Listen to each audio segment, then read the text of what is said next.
How the project came about? You mean the film? Eh? The film, yeah. Because of those reasons you mentioned. I think this country is really an interesting example of television and power melting together in one entity, you know. And it's for me a very personal reason, because I grew up here and I remember how this whole thing started, you know, and how we laughed about it when commercial television, Berlusconi's TV started.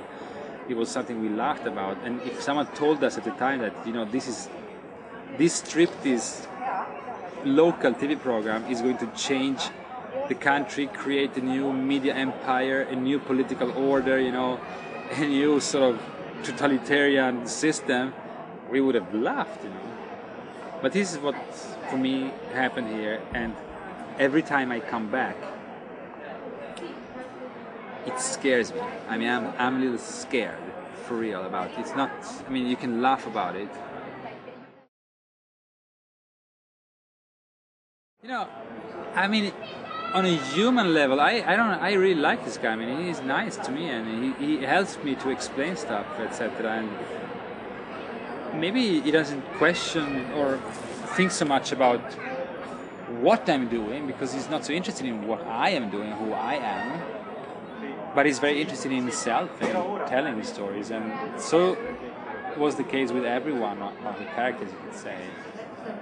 I myself didn't know that this film would appear in Italy, and there's no plan for that, because I thought this was something I wanted to tell abroad, you know? So I wanted to make my own version of this world and enter inside of it and understand myself. And when I did, I also got a lot of feelings, you know. When you are with these people in this world, you get a sort of an emotional capital, which is your biggest capital to make a film about it.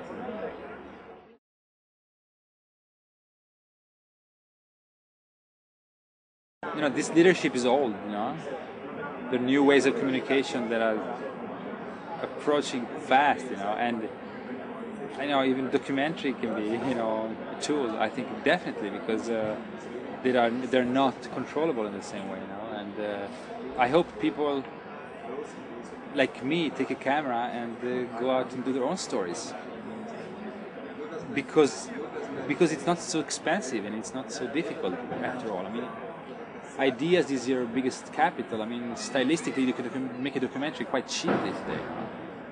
And you know, maybe as these first TV programs in the late 70s was bizarre and marginal, maybe even the things I do are kind of funny and, or how can I say, bizarre, but maybe they are the future of communication, you know? of cinema, of another way of you know, not unilateral, controlled by one man system of communication. That's a reality which you cannot deny already exists, you know, on the internet, with the blogs, with YouTube. I mean, stuff, you know, spread. You cannot control really anymore. I mean, most countries, television is like losing a lot of viewers, and people don't watch, you know, a lot of TV. I mean, so when I talk about Italy as a country where 80% of Italians have television as main source of information, it's like, what?